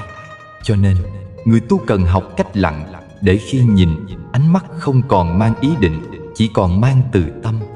Người có tu không nhìn người khác bằng sự soi xét, mà bằng lòng thương.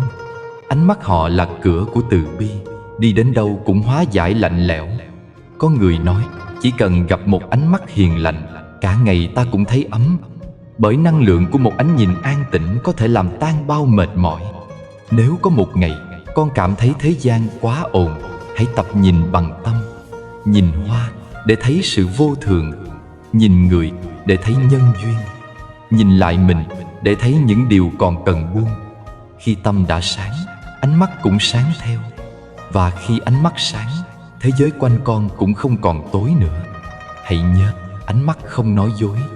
Người tu học Phật đừng vội tin vào lời, hãy cảm bằng tâm. Vì đôi mắt chỉ thấy hình, còn tâm thấy thật. Khi nhìn bằng tâm, con sẽ thấy rằng chẳng ai thật xấu, chỉ là họ chưa đủ sáng để thấy mình. Và cũng chẳng ai thật tốt mãi, nếu họ không nuôi dưỡng ánh sáng trong tâm mỗi ngày. Cuối cùng, hãy tập nhìn người khác như cách Phật nhìn chúng sinh, không bằng phán xét, mà bằng thương yêu. Hãy để ánh mắt mình là nơi người khác có thể soi thấy an lành, chứ không phải sợ hãi. Vì một ánh nhìn hiểu và thương có khi còn cứu được một tâm hồn đang lạc lối. Và đó chính là điều nhiệm màu nhất trong tu học. Tu để ánh mắt mình biết mỉm cười với cuộc đời. Có một điều lạ trong đời, khi ta ở giữa đám đông, ai cũng muốn tỏ ra tốt đẹp, ai cũng muốn được khen ngợi và công nhận. Nhưng khi ta chỉ còn lại một mình, không ai quan sát, không ai nhắc nhở, khi ấy con người thật mới bắt đầu lộ ra. Cổ nhân nói, khi không ai nhìn, đó là lúc nhân cách bộc lộ rõ nhất. Vì chẳng còn sợ mất mặt, chẳng còn cần che đậy. Người tu học Phật phải học cách sống sao cho khi ở một mình vẫn ngay thẳng, vẫn hiền lành, vẫn giữ tâm trong sáng. Khi không ai quan sát, con người trở về nguyên hình của nghiệp mình. Nghiệp không phải chỉ là những việc lớn lao đã làm, mà còn là thói quen nhỏ, lặp lại trong âm thầm. Có người trước mặt người khác thì nói lời từ bi, nhưng sau lưng lại gieo hạt oán hờn. Có người miệng niệm Phật rất giỏi, nhưng khi không ai thấy, lại buông lời sân hận với người thân. Có người cho rằng tu là ở chùa, là lễ bái, nhưng thật ra tu chính là khi ta sống một mình mà vẫn giữ lòng ngay, lời thật, ý trong. Phật dạy, giới là giữ tâm trước mọi việc nhỏ. Không phải chỉ khi làm việc lớn mới cần giới, mà là trong từng hành động bé nhỏ nhất cũng có thể biểu lộ đạo tâm. Khi nhặt một cọng rác, khi nói một câu với ai đó, khi nhìn một ánh mắt không thiện cảm, tất cả đều là cơ hội để ta thấy tâm mình đang ở đâu. Người giữ giới không phải vì sợ phạm, mà vì hiểu giới là ánh đèn soi đường, để tâm khỏi rơi vào tối tăm. Có một lần, một vị đệ tử hỏi Đức Phật rằng: Bạch Thế Tôn, nếu con ở một mình mà không ai thấy, con phạm giới thì có tội không? Đức Phật đáp rằng: Tội không nằm ở chỗ ai thấy hay không, mà nằm ở việc con có tự thấy mình hay không. Vì con có thể trốn cả thế gian, nhưng không thể trốn được nghiệp và tâm. Tâm con biết, vũ trụ cũng biết. Mọi hành động, dù nhỏ như sợi tóc, cũng để lại dấu ấn. Cho nên, người tu học không phải sợ bị thấy, mà sợ chính mình không đủ sáng để thấy. Khi một người vẫn thiện lương, dù chẳng ai biết, đó là người đã tu trong đời thường. Bởi tu không phải là làm điều tốt cho người khác xem, mà là giữ lòng sáng để không hổ thẹn với chính mình. Có người làm việc thiện nhưng lại mong người đời khen. Có người cho đi nhưng lại chờ được trả ơn. Đó không phải là tu, đó là đổi chác. Còn người thật sự có đạo tâm, họ làm điều tốt trong thinh lặng, giống như hoa lan nở trong rừng, chẳng cần ai khen vẫn tỏa hương. Trong kinh có kể, một người đàn ông giàu có thường đem thức ăn bố thí cho người nghèo. Ai cũng khen ông là bậc đại thiện nhân. Một hôm, ông thấy một vị sư già đến khất thực trong mưa. Ông cho thức ăn và nói: Hôm nay con đã làm phước. Vị sư mỉm cười: Nếu hôm nay không ai thấy con làm, con có còn vui chăng? Người đàn ông im lặng.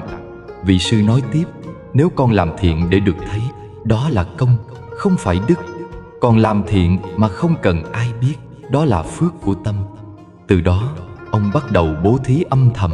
Và ông nói rằng kỳ diệu thay, khi ta làm mà không ai biết, tâm lại nhẹ như gió. Giữ giới thật ra là giữ tâm, giữ cho nó không trôi theo những điều nhỏ mà mất sáng. Một lời nói dối dù nhỏ cũng là đục trong dòng tâm. Một hành động vụng vì tham dù ít cũng là vết bụi trên gương sáng. Người trí không sợ lỗi lớn, mà sợ lỗi nhỏ. Vì lỗi nhỏ tích lại lâu, ngày sẽ thành nghiệp lớn. Cho nên Phật dạy, người có trí tuệ không chờ ai nhìn mới giữ mình. Họ tự biết mình là người gác cửa cho tâm.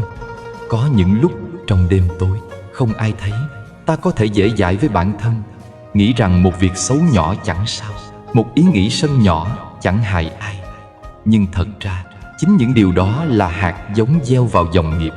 Mỗi khi ta buông lung, tâm sẽ mất sức. Mỗi khi ta giữ lại, tâm sẽ sáng hơn. Giới không phải là gò bó, mà là tự trọng trong sáng suốt. Người giữ giới không thấy mình bị ép, mà thấy mình được bảo vệ khỏi những điều khiến tâm rối loạn. Hãy nhìn một người khi họ ở một mình, họ sống ra sao, đó là phẩm hạnh thật của họ. Có người chỉ sạch sẽ, đoan trang khi ra ngoài, nhưng về nhà lại buông thả, lời nói thô tục, tâm ý tán loạn. Có người ra ngoài im lặng, trong nhà cũng im lặng, không vì ai mà thay đổi. Người như thế là người có giới, có định. Không phải định ở thân, mà định ở tâm. Phật dạy rằng một người thật sự tu là người sống thế nào? khi không ai nhìn, vẫn giữ tâm an như khi trước chưa tăng. Con không thể giữ giới nghiêm ngặt như các vị tỳ kheo, vậy có tu được không? Phật nói giữ giới không chỉ là hình thức, mà là sự tỉnh thức trong từng việc. Khi con sắp nổi giận mà biết dừng, đó là giới. Khi con sắp nói lời ác mà im lại, đó là giới. Khi con đang nghĩ xấu về ai mà tự biết hít sâu và buông, đó là giới. Có một vị cư sĩ từng kể rằng mỗi sáng khi thức dậy, ông đều tự hỏi hôm nay ta có thể sống sao cho không thẹn với chính mình. Chỉ câu hỏi đó đã khiến ông tránh được bao nhiêu điều sai lầm. Vì khi ta sống mà biết có một con mắt tâm đang nhìn, ta sẽ tự khắc giữ mình. Và khi ấy, chẳng cần người khác kiểm soát, ta đã trở thành người tự giữ giới. Người tu Phật không cần cố làm ra vẻ hiền, chỉ cần thật sự hiền trong thâm tâm. Khi một mình mà vẫn biết ngồi yên, biết lắng nghe chính mình, đó là đang tu. Khi không ai khen mà vẫn làm điều tốt, đó là đang hành đạo. Khi không ai trông mà vẫn không lừa dối, đó là đang giữ giới. Giới chính là bức tường giữ cho tâm không rơi vào vực sâu của nghiệp. Trong cuộc đời, nhiều người tưởng rằng danh tiếng, địa vị là thước đo nhân cách. Nhưng thật ra, nhân cách được đo ở những giây phút không ai chứng kiến. Một người có thể diễn rất giỏi trước mặt thiên hạ, nhưng không thể giả khi chỉ có mình với chính mình. Cái tâm lúc ấy là thật nhất. Và Phật dạy, chỉ có cái thật mới có thể giải thoát. Có những bậc chân tu, chẳng ở chùa, chẳng mặc áo cà sa, nhưng sống đời thanh tịnh. Họ giữ lời, giữ lòng, giữ việc dù chẳng ai thấy. Họ lặng lẽ làm phước, không nói với ai. Họ xem mọi việc thiện như hơi thở, tự nhiên mà không cần phô trương. Đó mới là đạo giữa đời. Vì tu không phải để ai tán thán, mà là để tâm được an, để đêm nằm xuống không hổ thẹn. Khi không ai nhìn, hãy nhớ rằng Phật vẫn nhìn, không phải nhìn bằng mắt mà bằng trí tuệ của nhân quả. Mọi ý niệm dù khởi lên trong một khoảnh khắc cũng đã gieo thành hạt. Hạt ấy sẽ nảy mầm trong dòng đời, trả về đúng người đã gieo. Cho nên, người có trí chẳng cần sợ bị ai thấy, chỉ sợ mình không đủ tỉnh để nhận ra hạt giống đang gieo là gì. Vì vậy, khi sống một mình, hãy giữ tâm trong sáng như khi ngồi trước bàn Phật. Khi nói, hãy nói như đang nói giữa chư tăng. Khi nghĩ, hãy nghĩ như đang nghe chính mình tụng kinh. Làm được như thế, thì dù ở đâu, dù giữa chợ hay giữa rừng, con vẫn là người đang tu. Đời sống có lúc đông người, có lúc cô đơn. Nhưng chính khi cô đơn, ta mới thật sự được thử. Người không tu, khi cô đơn thì thả trôi. Người đang tu, khi cô đơn thì tĩnh lạc. Vì trong cô tịch, Phật tánh hiển lộ rõ nhất. Nếu một ngày nào đó con thấy chẳng còn ai bên cạnh, hãy hỏi mình, tâm ta có còn sáng không? Nếu câu trả lời là có, thì dù một mình, con vẫn đang ở trong đạo. Vì người có đạo không cần khán giả, chỉ cần có lòng chân thật. Và khi sống được như thế, ánh sáng của giới, của trí tuệ sẽ tự tỏa ra như ngọn đèn giữa đêm, không cần ai thấy, vẫn soi sáng được chính mình. Có những con người, trong từng hành động cho đi của họ, ta cảm nhận được một thứ ánh sáng rất lạ. Đó là không chói, không phô, mà dịu dàng như ngọn đèn dầu giữa đêm tối. Họ giúp ai đó, rồi im lặng quay đi. Họ làm điều tốt mà chẳng cần ai biết đến. Họ thương mà chẳng cần người kia phải hiểu. Chính sự âm thầm ấy lại khiến tình thương của họ trở nên cao quý, như một giọt nước mưa rơi xuống đất, chẳng cần khoe mình, nhưng vẫn làm mát cả một góc trời. Người đời thường nghĩ cho đi là mất mát, nhưng người hiểu đạo lại biết cho đi là được thêm. Khi ta mở lòng mà trao tặng, dù chỉ là một nụ cười, một cái nhìn thiện lành, một sự lắng nghe chân thành, thì ấy đã là gieo một hạt giống phước lành vào vũ trụ. Còn khi ta toan tính, mong nhận lại, thì dù có cho đi vật chất nhiều bao nhiêu, lòng ta vẫn nghèo. Phật dạy, bố thí không nằm ở vật mà ở tâm. Có người nghèo nhưng lại giàu lòng thương. Có người giàu nhưng chẳng dám chia sẻ, dù chỉ một giọt nước. Tâm như thế, làm sao an được? Người thật sự thương, họ không nói nhiều, họ chỉ lặng lẽ làm. Như người mẹ, bao năm dãi nắng dầm mưa, chẳng cần con phải cảm ơn, chỉ mong con được ấm. Như người cha, lặng lẽ thức đêm chờ con về, chẳng nói lời nào, chỉ khẽ thở dài khi nghe tiếng cửa khép. Tình thương ấy không ồn ào mà sâu đến tận xương. Cổ nhân dạy, người thật tâm thương không nói nhiều, bởi lòng họ quá đầy, chẳng cần lời. Có những người trao đi mà không cần được trả lại. Họ không cho vì muốn được khen, mà vì thấy người khác khổ, lòng mình cũng không yên. Họ hiểu rằng giúp một người là đang gieo duyên lành cho chính mình. Vì trong cõi nhân quả này, chẳng ai giúp ai mà thiệt, cũng chẳng ai nhận mà mắc nợ. Mỗi việc thiện là một nhịp nối tâm linh, giúp đời nhẹ đi một phần khổ. Người biết cho đi không mong báo đáp là người đã chạm đến tâm Phật. Người có tuệ khi giúp ai không kể công, vì họ hiểu rằng công đức không nằm ở chỗ người khác nhớ ơn, mà nằm ở chỗ tâm mình có trong sáng hay không. Khi làm việc thiện mà còn nghĩ tôi là người tốt thì tâm đã vẫn đục rồi. Giống như nước suối trong, chỉ cần một chút bụi cũng làm đục. Người có trí làm mà không chấp, giúp mà không dự, thương mà không ràng buộc. Họ tự tại như mây bay, đến để mưa rồi đi, chẳng đợi được tán thưởng. Tình thương chân thật không nằm trong vật chất, mà ở chỗ tâm không cầu lợi, không dính mắc. Có những món quà thật nhỏ nhưng chứa cả tấm lòng. Có những lời nói tưởng giản đơn nhưng có thể cứu người khỏi tuyệt vọng. Lại cũng có những cái ôm lặng im mà chứa cả một bầu trời bao dung. Người có tâm thương thật sự không cần phải phô trương, không cần làm ai cảm động. Họ chỉ sống đúng với lòng mình như dòng sông chảy, không vì ai mà cạn, không vì ai mà đầy. Khi một người biết yêu thương mà không sở hữu, biết cho đi mà không giữ lại, thì họ đã vượt qua bản ngã. Vì bản ngã luôn muốn có, còn tình thương thì chỉ muốn trao. Một bông hoa khi tỏa hương không chọn người ngửi, ánh mặt trời khi soi sáng không chọn nơi chiếu. Cũng như vậy, người có tâm thương chân thật, họ cho đi không điều kiện. Họ không xét ai đáng hay không đáng, họ chỉ làm vì đó là điều nên làm.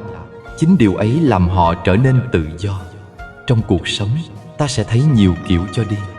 Có người cho để được tiếng tốt, có người cho vì muốn chứng tỏ mình, có người cho vì thương thật lòng, và cũng có người chẳng bao giờ cho vì sợ mất. Nhưng cuối cùng, ai mới là người được bình an? Là người biết rằng cho đi chẳng làm mình nghèo, mà làm tâm mình rộng thêm. Người biết thương không tính toán, nên chẳng khổ vì được và mất. Người ấy sống nhẹ như gió, an như mây, tự tại như sen nở trong bùn mà không nhiễm. Phật từng dạy, người cho đi vật chất thì phước hữu lậu, người cho đi sự hiểu biết thì phước vô lượng. Nhưng cao hơn cả là người cho đi lòng từ, vì lòng từ không cạn. Một nụ cười, một lời an ủi, một tâm niệm thiện, tất cả đều là hạt giống của từ bi. Người sống với tâm từ, ở đâu cũng thấy thương, thấy nhẹ, thấy bình an. Còn người thiếu lòng từ, dù có tiền tài danh vọng, lòng vẫn trống rỗng, như cốc nước không đáy, đổ bao nhiêu cũng chẳng đầy. Tình thương trong đạo Phật là thương trong tỉnh thức, không dính mắc, không đòi hỏi. Thương mà biết buông, thương mà không làm khổ người, không làm khổ mình. Bởi nếu thương mà khiến người khác phải gánh nặng, thì đó không phải tình thương, mà là ràng buộc. Nếu thương mà khiến lòng mình bất an, thì đó không phải lòng từ, mà là luyến ái. Tình thương của người tu là thứ tình không sở hữu, không ràng buộc, chỉ muốn người kia được an, được là chính họ. Có những người cả đời mãi miết đi tìm tình yêu, nhưng quên mất rằng tình yêu không nằm ở nơi khác, mà ở ngay trong tâm mình.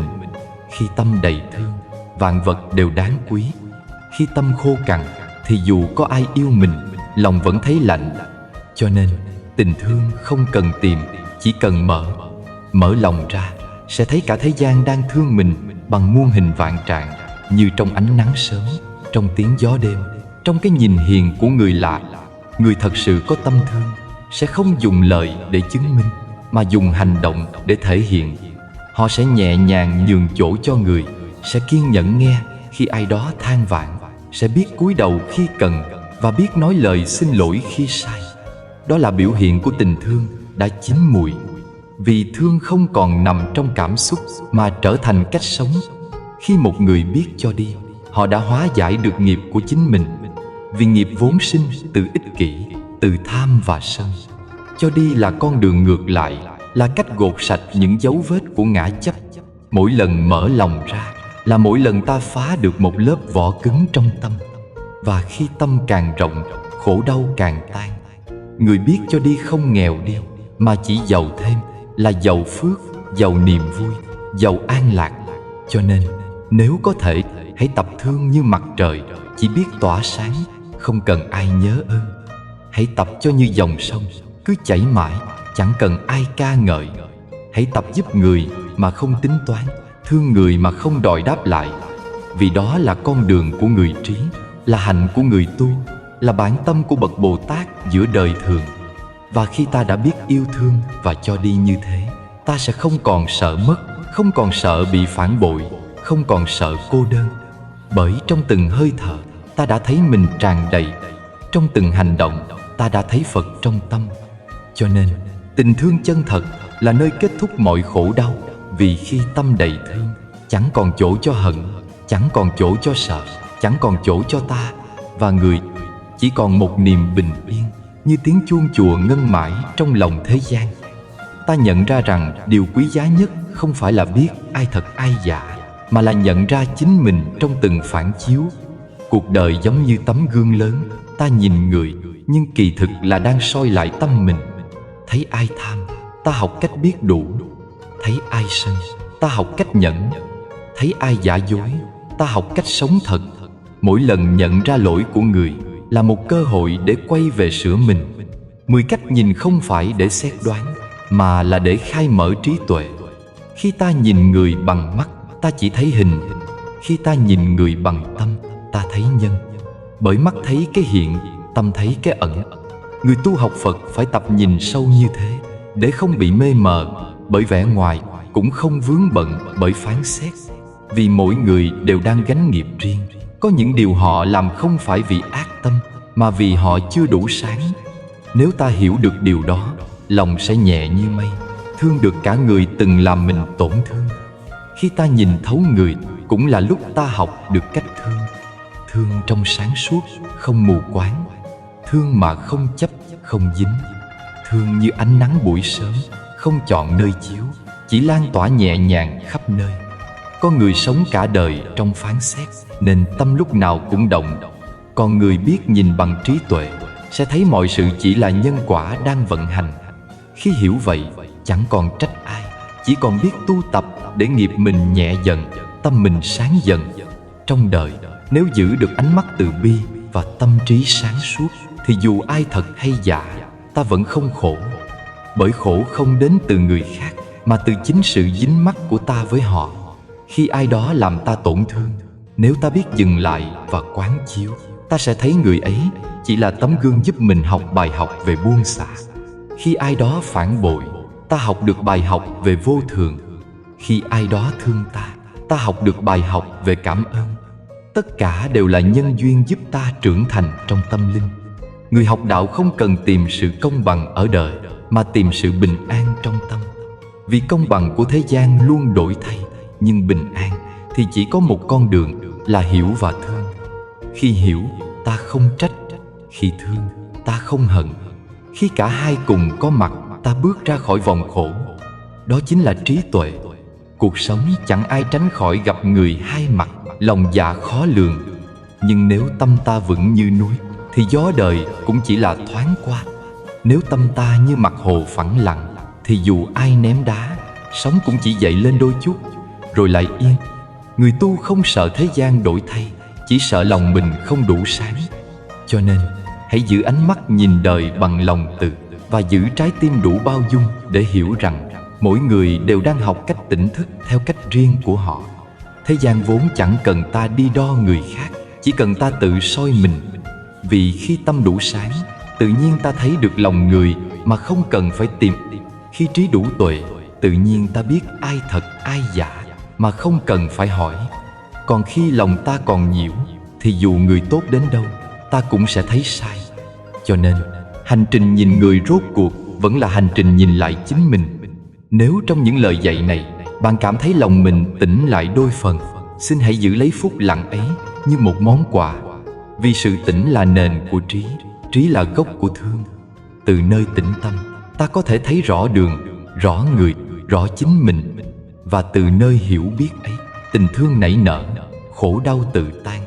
Nếu bạn cảm thấy những lời này mang đến một chút sáng trong tâm, xin hãy cùng tôi bước tiếp con đường này.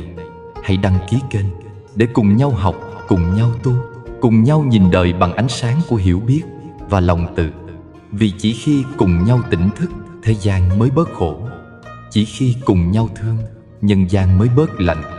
Và chỉ khi cùng nhau sống với tâm Phật, cuộc đời này mới thật sự có ý nghĩa.